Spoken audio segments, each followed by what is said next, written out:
السلام علیکم۔ جب حضور اکرم صلی اللہ علیہ وسلم 35 سال کے ہوئے تو مکہ میں بہت ہی زیادہ سیلاب آیا۔ سیلاب اتنا خطرناک آیا کہ اس نے ہر طرف تباہی مچا دی۔ اس سیلاب سے محفوظ رہنے کے لیے مکہ والوں نے ایک بہت ہی بڑا بند تیار کیا، لیکن یہ بند سیلاب کے آگے بے بس نظر آیا۔ سیلاب نے اس بند کو میل کر دیا۔ سیلاب کی وجہ سے یہ ہر طرف پانی ہی پانی نظر آ رہا تھا، یہاں تک کہ پانی خانہ کعبہ میں داخل ہو گیا۔ اس سیلاب کے پانی سے پہلے خانہ کعبہ میں آگ لگ چکی تھی۔ اس آگ نے خانہ کعبہ کی عمارت کو پہلے ہی بہت کمزور کر رکھا تھا۔ اس کے بعد سیلاب نے خانہ کعبہ کی دیواروں میں سوراخ کر کے رکھ دیے۔ خانہ کعبہ میں آگ لگنے کا قصہ کچھ یوں ہے کہ ایک بار ایک خاتون خانہ کعبہ میں دھونی دے رہی تھی۔ اس آگ میں سے ایک چنگاری اڑی اور کعبے کے کپڑے پر گر گئی، جس کی وجہ سے کعبہ کے پردوں میں آگ لگ گئی۔ آگ اتنی پھیلی کہ خانہ کعبہ کی دیواریں تک جل گئی۔ وجہ سے خانہ کعبہ کی دیوار پہلے ہی کمزور تھی۔ جب سیلاب آیا تو ان دیواروں میں سوراخ پڑ گئے۔ خدا کے پیارے دوست حضرت ابراہیم علیہ السلام نے جب اللہ تعالیٰ کے حکم سے خانہ کعبہ کو تعمیر کیا تھا تو اس کی دیواروں کی اونچائی بہت ہی زیادہ رکھی تھی۔ اس کی اونچائی تقریباً 9 گز تھی۔ حضرت ابراہیم علیہ السلام نے اس پر چھت نہیں ڈالی تھی۔ لوگ خانہ کعبہ میں نذرانے پیش کیا کرتے تھے۔ لوگ خوشبوئیں اور کپڑے جو بطور نذرانہ پیش کیا کرتے تھے، وہ سب کچھ خانہ کعبہ میں ایک کنواں تھا، اس کی نظر کیے جاتے تھے۔ خانہ کعبہ میں کنواں اندرونی حصے کی دائیں طرف تھا۔ اس کنویں کو کعبے کا خزانہ تصور کیا جاتا تھا۔ کعبے کے اس خزانے کو ایک بار ایک چور نے چوری کرنا چاہا تو وہ اس کنویں سے باہر نہیں نکل سکا، وہاں ہی جان گنوا بیٹھا۔ یہ خدا نے کنویں کے خزانے کو چوروں سے محفوظ کرنے کے لیے ایک سانپ کی ڈیوٹی اس کنویں پہ لگا رکھی تھی۔ وہ سانپ ہر وقت کنویں کے پاس ہی بیٹھا رہتا تھا۔ وہ سانپ کسی کو بھی کنویں کے پاس پر نہیں مارنے دیتا تھا۔ یہ سانپ بہت ہی بڑا تھا، یہاں تک کہ قریش کے بڑے بڑے قبیلے بھی اس سانپ سے خوف کھایا کرتے تھے۔ جب خانہ کعبہ میں سیلاب آیا تو سیلاب کے پانی نے کعبہ کی دیواروں کو بہت ہی کمزور اور خستہ حال کر دیا تھا۔ اس لیے خانہ کعبہ کی عمارت کو نئے سرے سے تیار کرنے کا مسئلہ درپیش آیا۔ تو اللہ تعالیٰ نے ایک پرندے کو حکم دیا کہ خانہ کعبہ سے سانپ کو دور کر دو۔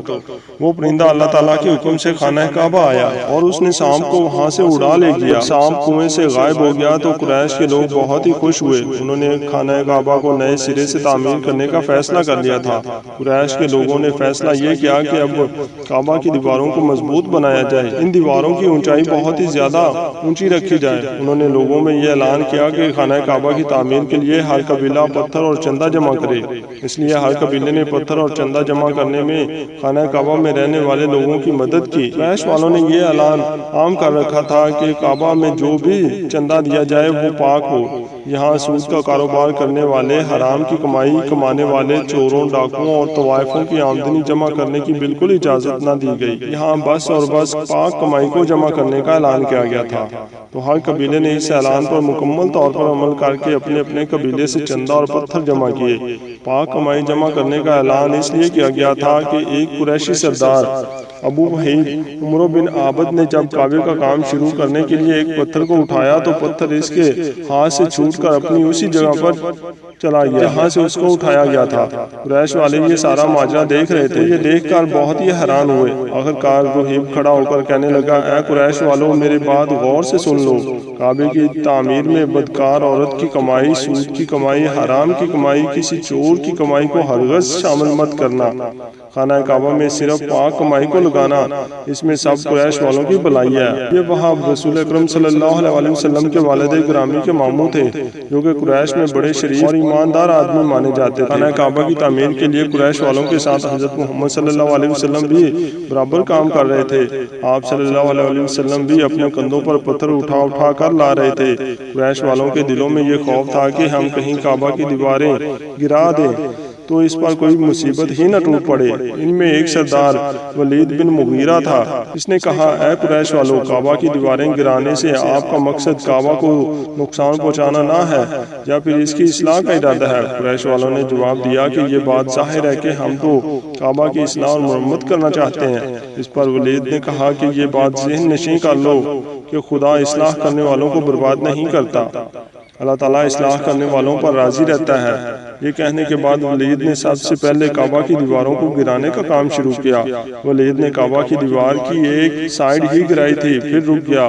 جب ایک رات گزر گئی کہ دیکھا جائے کہ کوئی مصیبت تو لاحق نہیں ہو جاتی۔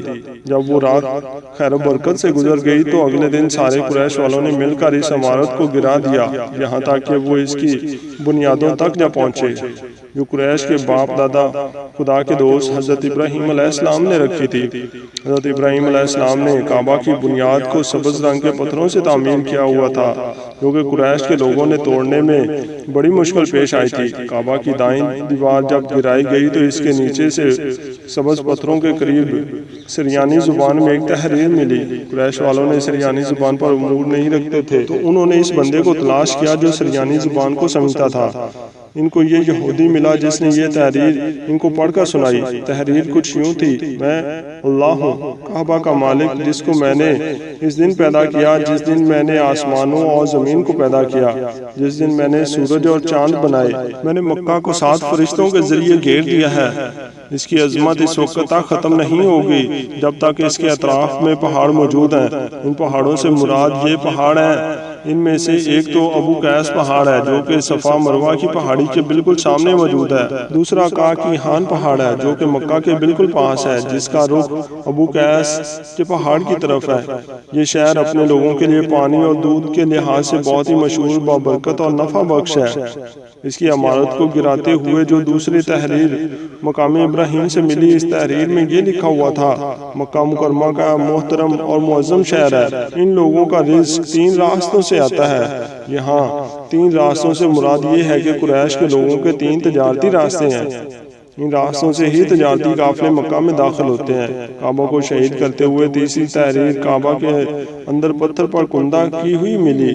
اس تحریر میں یہ لکھا تھا: جو نیکی کے کام کرے گا لوگ اس پر رشک ضرور کریں گے، یعنی کہ اس جیسا بننے کی کوشش میں لگے رہیں گے۔ جو شخص رسوائی کو بوئے گا وہ رسوائی اور ندامت آئے گا۔ تم برائیاں کر کے بھلائی کی آس لگاتے ہو، ہاں یہ ایسا ہی ہے جیسے کنکر یعنی کانٹے دار درخت میں کوئی انگور تلاش کرے۔ کعبے کی تعمیر کرتے ہوئے قریش والوں کو پتھروں کے ساتھ ساتھ لکڑی کی بھی سخت ضرورت تھی، کیونکہ چھت اور دیواروں میں لکڑی کا استعمال ہونا لازم تھا۔ اللہ تعالیٰ نے لکڑی کا مسئلہ اس طرح حل کیا کہ ایک سمندری جہاز عرب کے ساحلی کنارے پر آ کر ٹکرایا۔ آج یہ جدہ کے ساحل سے مشہور ہے، پہلے یہ مکہ کے ساحل سے جانا جاتا تھا، اس لیے مکہ کے سب سے قریب ساحل یہ ساحل ہی تھا۔ جب یہ سمندری جہاز ساحل سے ٹکرایا تو یہ جہاز ٹوٹ گیا۔ وہ جہاز کسی رومی بڑے تاجر کا تھا۔ اس جہاز میں شاہ روم کے لیے سنگ مرمر، لکڑی اور لوہے کا سامان بھی موجود تھا۔ قریش کے لوگوں کو جہاز کے تباہ ہونے کے بارے میں علم ہوا تو قریش کے لوگ ساحل پر پہنچ گئے۔ انہوں نے جہاز کے لوگوں سے یہ لکڑی خریدی، طرح خانہ کعبہ کی چھت پر اس لکڑی کو لگایا گیا۔ آخرکار خانہ کعبہ کی تعمیر کا کام حجر اسود تک جا پہنچا۔ یہاں ایک نیا مسئلہ پیش آیا۔ مسئلہ یہ تھا کہ حجر اسود کو کون اٹھا کر اس کی جگہ پر رکھے۔ ہر قبیلے کی یہ خواہش تھی کہ یہ فضیلت ہم کو حاصل ہو جائے۔ یہ ضد اس حد تک جا پہنچی کہ قبیلے ایک دوسرے کی جان لینے تک آ پہنچے۔ قبیلہ عبدالداد نے تو قبیلہ عدی کے ساتھ مل کر ایک برتن میں خون بھرا، تو انہوں نے اس میں اپنے ہاتھوں کو ڈال کر کہا کہ حجر اسود ہم ہی رکھیں گے۔ اس طرح دوسرے قبیلے بھی اڑ گئے، تلواریں نیاموں سے باہر نکل آئیں۔ اس مسئلے کو بھی حضور اکرم صلی اللہ علیہ وسلم نے بہت خوش اسلوبی سے حل کر دیا، جس کی ایک انتہائی خوبصورت داستان ہے۔